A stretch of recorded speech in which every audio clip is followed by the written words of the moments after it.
Good morning, children. This is your science teacher, and I welcome you all for the new session. We are in the continuation of your lesson, Motion and Time.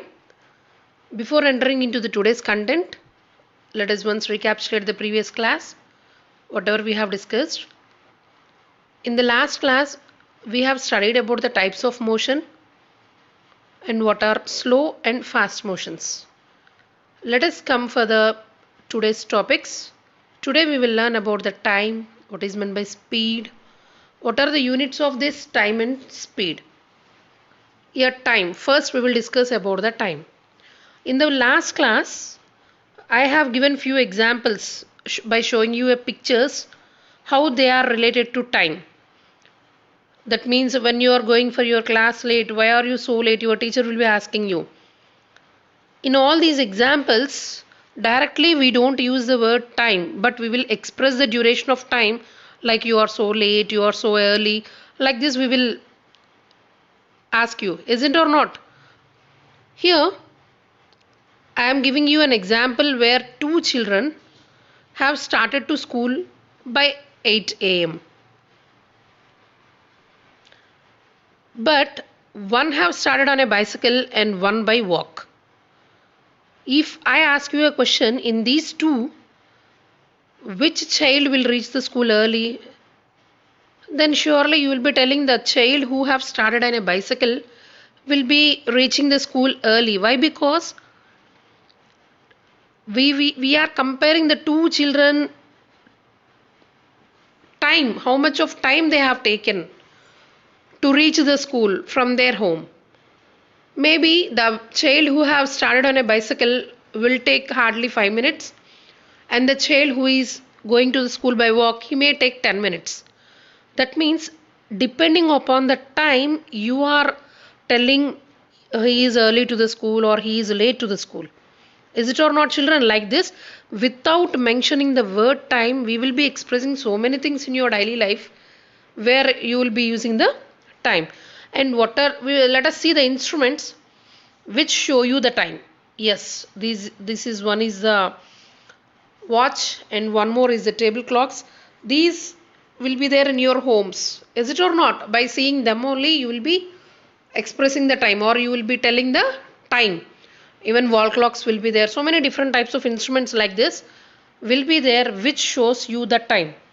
Then if I want to measure the time interval between any two occurrences of any events very accurately, in this particular instruments, you can tell the time in minutes, seconds and hours. Is it or not, children? But very accurately if I ask, that means only in seconds, you will not be able to express that here.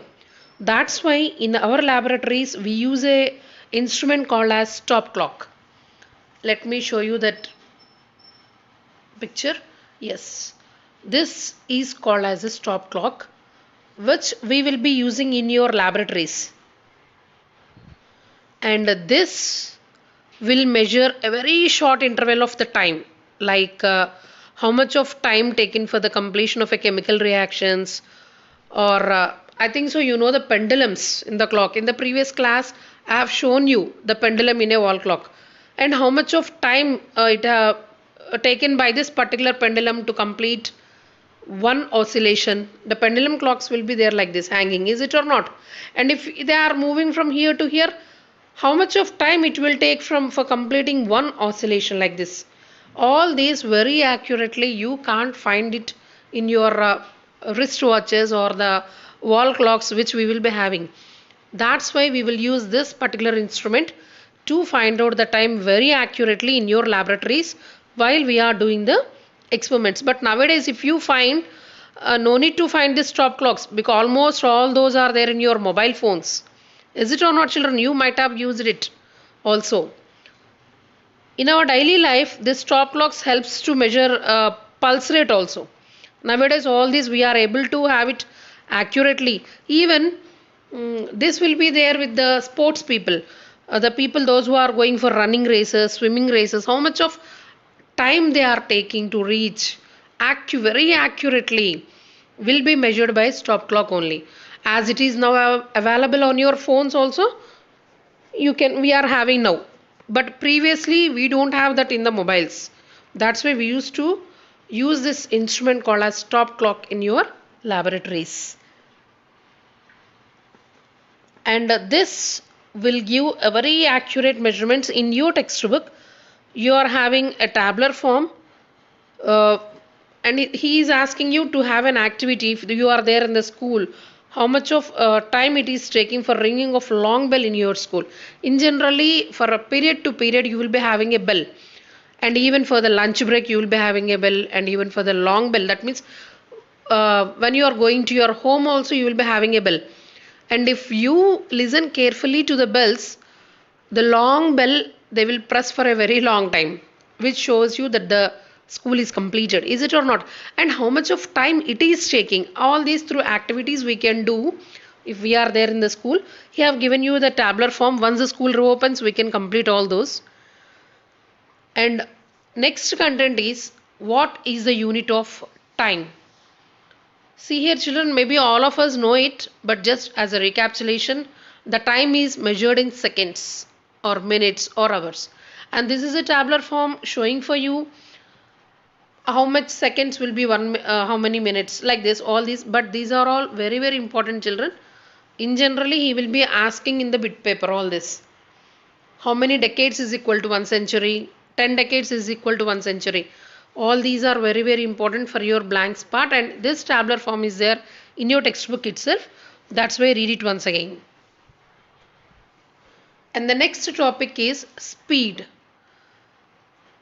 Here, if we are going in, you are going in your vehicles, speedometer you will be finding there, and odometer also you will be finding. Do you know the difference in between these two instruments, children? Odometer in a vehicle shows us the distance traveled in kilometers. That means how much distance you have traveled from your home to somewhere else while you are going. That distance will be shown on an odometer, but whereas the speedometer will give you the speed of your journey in kilometers per hour. Again I am repeating children, in your vehicles, four-wheelers, you will be having two, this odometer and speedometer, both will be there in your cars. Odometer in the vehicle shows you the distance, that means how much of distance you have traveled, 10 kilometers or 20 kilometers or 50 kilometers, like this. The number, how much of distance you have traveled in kilometers, it will be giving you. But whereas the speedometer will give you the speed of your journey, with how much of speed you will be going, that particular thing will be given. In the next slides I will try to show you that pictures. Yes, this is called as a speedometer. Did you recognize now children?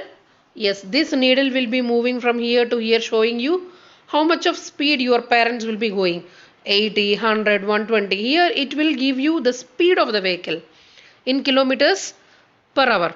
But as the odometer, it will only give you the how much of distance you have traveled. That is the difference between the speedometer and odometer. This is also the speedometer children. Here what is the speed of the vehicle with which it is traveling? 40 kilometers per hour. Did you understand, Nana? This needle, wherever it is showing, it gives you the speed of the vehicle of your journey in kilometers per hour. Yes. Then how to calculate the average speed? Here, when you start from the home in a car, the initial velocity or the starting speed will be 0, and slowly you will take up the speed to 10. And if you are going for a long drive or a long journey with some 500 kilometers or something, this much of kilometers if you have to travel, then you will be observing continuously the speed will be changing. It will be moving to 60, then after to 80, then after to 100. Did you ever observe it, children? I think so. You might have observed it so many times. The speed will not be same right from your starting point to the ending point. It will be changing continuously. Then at that time, how to express the speed of an object, or how to express the speed of the vehicle in which you are traveling, that we will be calling it as the average speed. Did you understand, children? In generally, we don't travel with the same speed right from your starting to the ending. You may pick up the speed when no other vehicles are there on the road, and you may decrease your speed when you find some other vehicles traveling. So many are there if it is traffic, isn't or not? Like this, depending upon the situations on the road, the speed of your vehicle will vary, and that thing you can express as the average speed of your vehicle once the journey have been completed, and that you can give it by average speed is equal to total distance traveled by total time taken to travel the distance. Think that you have traveled a distance of 500 kilometers and you have taken this uh, time as 3 hours. Then the total distance 500 kilometers by 3 hours will give you the average speed with which you have traveled. That is the way how to find out the average speed, children. And what is the units of the speed? In generally, the units of speed is meters per second, and very commonly you will be using sometimes kilometers per hour also. These are the two ways in which you can express the speed units, children. Then how to convert, if the value have been given in meters per second, how to convert into kilometers per hour, or how to convert if the value have been given in kilometers per hour, how to convert it into meters per second. This you will be learning here, children. I will show you the slide. Yes, 1 kilometer per hour is equal to 5 by 18 meters per second. 1 kilometer per hour is equal to 5 by 18 meters per second. How to derive this? See here, children, all of you know 1 kilometer is equal to how many meters? 1000 meters. And 1 hour is equal to how many seconds? 3600 seconds. And if you divide 1000 meters by 3600 seconds, you will be getting the value 5 by 18. And this is very, very important in your higher classes. How to change the kilometers per hour value into meters per second. And based on this, so many problems are there in your 7th class textbook. Did you understand, children? How to change kilometers per hour into meters per second. And in the same way, if you want 1 meter per second, then you can tell 1 meter per second is equal to 18 by 5 kilometers per hour. This particular division you will take this side and you will be getting 18 by 5. That is the way how to find it out. And here you have given some 2 to 3 examples in your textbook, and I have quoted one of the example to explain for you. See here, the question is, the speed of a bus is 72 kilometers per hour, whereas the speed of the car is 12.5 meters per second. And the question is, which vehicle moves faster? Again, all of you read the question slowly. The speed of a bus is 72 kilometers per hour, whereas the speed of the car is 12.5 meters per second. And he is asking us which vehicle moves faster. Simply by seeing the values, you can't tell that this vehicle is moving faster. Why? Because the units where he is expressing are different. First, what is the thing which you have to do is, you have to make the same units for both. Let us take, as the bus have been given in 72 kilometers per hour, let us change the speed of the car also into meters per speed of the car already have given in meters per second. Let us change this into kilometers per hour. Yes, here in the answer I am giving, I will take down whatever the speed of the buses have been given, that is 72 kilometers per hour. And now the speed of the car, how much you have given? 12.5 meters per second. Already I know 1 kilometer per hour is equal to 5 by 18 meters per second. And from that only we can derive, I told you, 1 meter per second is equal to 18 by 5 kilometers per hour. Now what will become the speed of the car? Particular 12.5 into, I have to change this into kilometers. That means in this value I have to multiply it with 18 by 5 kilometers per hour. Then the value which I will be getting is 45 kilometers per hour. Now easily you can tell, one is 72 kilometers per hour and one is 45 kilometers per hour. Surely the vehicle which is traveling 72 kilometers per hour is faster. That's why the bus moves faster than the car. This is the way how to do it. Like this, 1 or 2 examples have been given for you in your textbook, children. That means they have given the values of the speeds of the vehicles in different units. You have to change them into the same units. Nana, remember one thing here, I have changed the speed of the car into kilometers per hour. If you want to change the speed of the bus into meters per second also, it's okay. You can do like that also. Okay, you try on your own that thing. Okay, hope you all have understood, and we have finished our lesson with today. And with the next class, I will give you the notes. Thank you, children. And here we will go with the assignment, today's assignment. First, read your textbook. Then you start completing this in your homework book. Okay. Thank you. Have a good day.